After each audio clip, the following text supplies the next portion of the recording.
Hello my YouTube family, कैसे हैं आप लोग। आई होप आप लोग बहुत अच्छे होंगे, स्वस्थ होंगे और कुछ ना कुछ करते हुए अपने कामों में व्यस्त होंगे। मैं सुनीता आपके सामने फिर से एक नया रिएक्शन वीडियो लेकर आई है, जो है अप्सरा मॉम पर। कल वाईटी पर अप्सरा मॉम का कोई भी वीडियो नहीं आया। ऐसा कभी होता नहीं है। अप्सरा मॉम सुबह उठते ही अपना एक वीडियो लेकर आ जाती हैं, लेकिन कल वाईटी पर दिन भर कोई वीडियो नहीं आया। हम लोग भी बड़े सोच में पड़ गए कि आज क्या हो गया कि आज आंटी का एक भी वीडियो नहीं आया। लेकिन शाम होते होते ही उनका एक वीडियो आया, जिसमें उन्होंने बहुत सारी अपनी ज्ञान की बात बताई। उसमें उन्होंने एक ऐसा पॉइंट बोला जिसको सुन के अच्छा नहीं लगा। उन्होंने बोला कि वो अपने ही घर में सेफ नहीं है, क्योंकि अंकल जी हैदराबाद जा रहे हैं मीटिंग के लिए, उनका कुछ मीटिंग है और वो भी चाह रही थी कि बाहर जाएं, अपना मन थोड़ा बाहर घूम फिर कर आएँ तो उनका मन थोड़ा अच्छा रहेगा। लेकिन जैसा कि वो अपने वीडियो में बोलती हैं कि बनिया का तेल मालिश करना है, इसलिए वो जा नहीं रही हैं। लेकिन सब कुछ कहने के बाद उन्होंने एक पॉइंट और जोड़ दिया। उन्होंने ये बोल दिया कि वो अपने घर में सेफ नहीं हैं।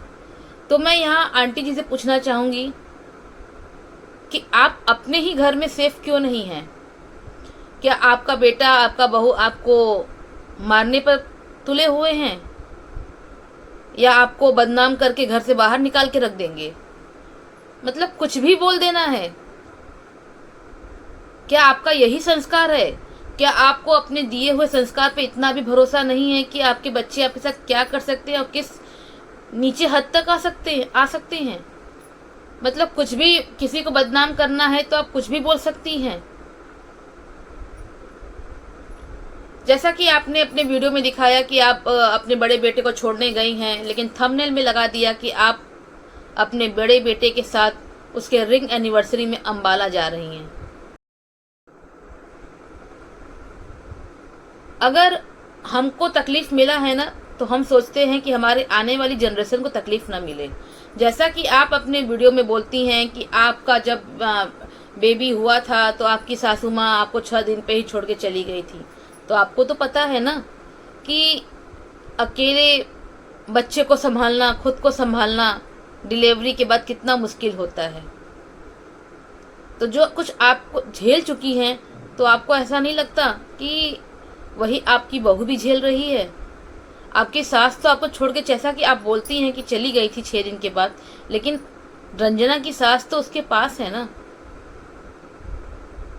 तो क्या आप रंजना की पूरी जिम्मेदारी नहीं ले सकती हैं? और जिम्मेदारी लेने की बात छोड़िए, केयर करने की बात छोड़िए, बच्चे को देख रेख की छोड़िए, आप थंबनेल लगा दे रही हैं कि आप जा रही हैं अपने बड़े बेटे के साथ अंबाला। क्यों? क्योंकि आपकी बड़ी बहू को आपकी ज़रूरत है। क्या छोटी बहू को आपकी ज़रूरत नहीं है? ये कभी मत भूलिएगा आंटी जी कि आप आज जो जैसा कर रही हैं उसको वो ज़िंदगी भर याद रहेगा। इस टाइम पे एक औरत के साथ जो जैसा करता है उसको हमेशा याद रहता है। जिस तरीके से आज प्रिंस के वीडियो में प्रिंस की बबुनी को देखा, उसको देख के ऐसा बिल्कुल नहीं लगा कि वो बच्ची 1 महीने की हो गई है। वो बिल्कुल भी स्वस्थ नहीं लग रही थी। तो जिस घर में सास ननद सब कोई है, सब कोई था, आपने नौकर भी लगा रखा है, मालिश वाली भी लगा रखा है, लेकिन फिर भी वो बच्ची स्वस्थ नहीं है। क्या 1 महीने की बच्चे जो होते हैं ऐसे ही होते हैं?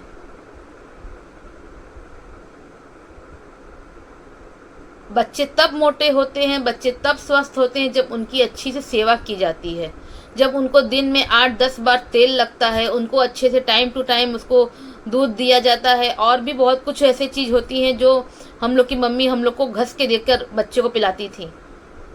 वो सब तो आपके वीडियो में कभी नहीं दिखा कि आपने अपनी लाडली का, जिसको आप बहुत प्यार से लाडो लाडो बोलती हैं, आपके उस लाडो ने आपके घर के कलंक को मिटाया है, उसका आपने कोई स्पेशल कुछ अलग से करके दिया है।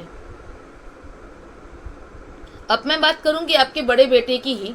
जैसा कि आपका बड़ा बेटा आया और आप उसके पीछे लग गई, जैसा कि उसने खुद आपके अपने वीडियो में बोला था कि देखो मुझे कोई पानी नहीं पूछा और सब मेरे पीछे पड़ गए हैं कि मुझे मेरा ये काम कर दो, वो काम कर दो। तो उस समय आप बोल रही थी कि तुम्हारे पास इतना पैसा है तो माँ बाप को कोई तीर्थ नहीं कराओगे। तो क्या हुआ? आपके बड़े बेटे ने तीर्थ नहीं कराया? उसके लिए, तीर्थ के लिए आपके बड़े बेटे ने, जो इस समय आपका लायक बेटा बना हुआ है, वो आपको पैसा नहीं दिया? आप इतने प्यार से उसके पास बैठी थी, उसके कितने हक से आप उसको बोल रही थी कि तुम अपने माँ बाप को कोई तीर्थ कराओ। तो क्या हो गया? क्या एक माँ बाप का इतना हक नहीं है अपने बेटे पर? लेकिन नहीं, जिसके लिए आप अपने छोटे बेटे से लड़ रही हैं, वही बड़ा बेटा आपको तीर्थ न करा के अपने रिंग एनिवर्सरी पे, जैसा कि वो खुद अपने वीडियो में बोल रहा है कि एक छोटी 4 व्हीलर के दाम के बराबर हमने 2 रिंग ले लिया। तो उसको अपने काम के लिए पैसा है, लेकिन आपके काम के लिए पैसा नहीं है। इसी बेटे पर आप इतना उछल रही हैं, इसी बेटे के लिए आप छोटे बेटे से लड़ रही हैं। क्या जो आपकी लायक बहू है, जिसको आप बड़ी बहू कहती हैं, और जिसकी केयर के लिए आप अम्बाला जाना भी चाह रही हैं कि उसको आपकी ज़रूरत है, तो क्या वो अपनी पति को ये नहीं बोल सकती थी कि जो मम्मी बोल रही हैं तीर्थ करवाने के लिए, तो उसका टिकट वगैरह जो भी करना है आप कर दो? आपने अपने ही वीडियो में अपने ही मुंह से बोला था कि आप कहीं जाने वाली हैं, और उसका सारा खर्चा आप अपने मेहनत की कमाई से की हैं। आज आप इस उम्र पर हैं कि आपको सब पता है, कहाँ अच्छा है कहाँ बुरा है, कौन सही कर रहा है कौन गलत कर रहा है। उसके बाद भी आप अपने आंखों में पट्टी बांध के बैठी हैं।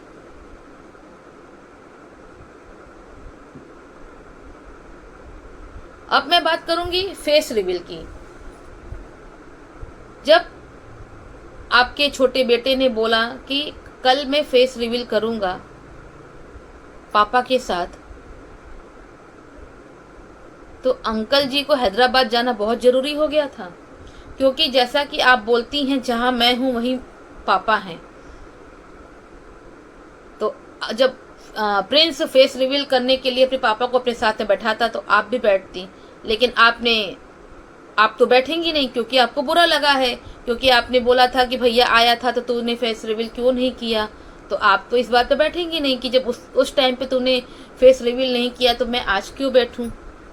तो ना आप बैठी, ना अपने पति को बैठने दिया। इतनी दुश्मनी है क्या? ये झगड़ा, ये लड़ाई जिंदगी भर चलेगा? क्या आप लोग सच में कभी एक दूसरे से बात नहीं करोगे? किसी के लिए अपने रिश्ते मत खराब करो। आपको अच्छे से पता है कि आपके बड़े बेटे ने, बड़ी बहू ने आपकी इज्जत की कोई परवाह नहीं की है। वही बड़ा बेटा बहू है जो आपको जिस समय जब बहुत ज़रूरत थी, आपके किसी भी ज़रूरत में साथ नहीं खड़े हुए हैं। चाहे वो आपका ऑपरेशन हुआ हो, चाहे वो आपका छोटे बेटे की शादी हुई हो, और चाहे आपकी बेटी की डिलीवरी हुई हो, किसी टाइम पे आपके बड़े बेटा बहू ने आपका साथ नहीं दिया है, सिवाय आपको बेइज्जत किया है। यही बेटा था जिसको आज आप खराब साबित कर रही हैं, खराब बोल रही हैं। वही बेटा आपके हर एक दुख में आपका साथ दिया है, पैसे से भी और शरीर से भी। जैसा कि अंकल ने अपने वीडियो में बोला भी है कि प्रिंस अपनी शादी का खर्चा में योगदान दे रहा है, वो भी अपनी शादी में पैसा लगा रहा है, लेकिन मेरा बड़ा बेटा कोई भी योगदान नहीं दे रहा है। आपने ही बताया था कि आपके ऑपरेशन के टाइम पे आपके बड़े बेटा बहू आपको देखने तक नहीं आए थे, और वो तो काफ़ी टाइम हो गया, 2 साल 3 साल हो गया। लेकिन अभी आपका जो इतना 290 बीपी हुआ था, आप खुद बोली थी कि आप मरते मरते बची हैं, उस टाइम पे भी आपका बड़ा बेटा बहू आपके साथ नहीं खड़े थे।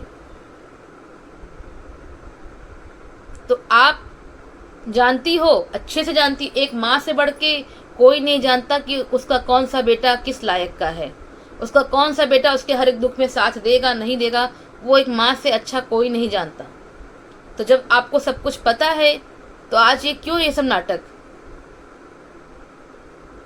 अगर प्रिंस को ये बात बुरा लगता है कि आप 2 आंख करती हो, भेदभाव करती हो, उसको पतला चावल बना के खिलाती हो, मुझे मोटा बना के खिलाती हो, और उसको गर्म रोटी सेक के दे रही हो, मुझे ठंडा रोटी सेक के दे रही हो, तो उसको उसको सोचो कि हाँ उसको कैसे ख़त्म करना है, उस चीज़ पे आप काम करो ना। कि दोनों बच्चों में जो आपको भेदभाव हम लोग भी देख रहे हैं कि आप भेदभाव कर रही हैं, तो वो चीज़ ख़त्म करो ना कि ऐसे इस तरीके से अपने छोटे बेटे को बदनाम करके सोशल मीडिया पे रख दो। आपने ही कल वीडियो में दिखाया, जैसा कि आप उस परसों रात में मंगलवार के दिन जो हनुमान जी का दिन होता है, उस दिन नॉन वेजिटेरियन लोग भी नॉन वेज नहीं खाते हैं, लेकिन उस दिन आप लोग बारबेक्यू गई थी केवल नॉनवेज खाने के लिए, क्योंकि आपके बड़े बेटे ने बोला था कि चलो। आपने आते टाइम दिखाया कि देखो दरवाज़ा खुला है, दरवाज़ा किसी ने बंद नहीं किया है, ये गलत है। यहाँ प्रिंस को चाहिए था कि दरवाज़ा बंद कर दे, रंजना को चाहिए था कि उस समय वो लोग घर में अकेले हैं, घर में कोई भी घुस सकता है, तो अपनी सेफ्टी के लिए वो दरवाज़ा को लॉक करवा दे। लेकिन वो तो मान लो प्रिंस और रंजना छोटे हैं, तो मैं यहाँ आपसे पूछना चाहती हूँ, क्या आपने प्रिंस को एक कॉल किया था कि प्रिंस मुझे आने में लेट हो जाएगा या रंजना मुझे आने में लेट होगा, दरवाज़ा लॉक कर लेना। प्रिंस में लाख गलतियाँ हैं और उसने ये गलती किया, उसको दरवाज़ा बंद करके रखना चाहिए था। रात में कोई भी घर में घुसेगा, ये किसी के लिए सेफ़ नहीं है। लेकिन आप बड़ी हैं, आपको बहुत समझ है, तो क्या आपने अपनी समझदारी का दिखाया? आपने कॉल किया प्रिंस को या रंजना को? जब आप जानती हैं कि आपके बेटे नालायक हैं, कुछ करने वाले नहीं हैं, तो आप सामने से फ़ोन कर दी होती। तो आप खुद आंटी घर के इस नाटक को समेट नहीं रही हैं, आप इस नाटक को और फैला रही हैं और पब्लिक को, यूट्यूब को दिखा रही हैं कि आपके घर में कितना गंदा नाच नचाया जा रहा है, कितना गंदा कलह मचा हुआ है। अगर आप खुद हर एक चीज़ पर ध्यान दे के कि कौन कितना कर सकता है और उसके लिए मुझे क्या करना है, अगर आप हर एक चीज़ पर खुद केयर करेंगी ना, तो ये सब नाटक होगा ही नहीं।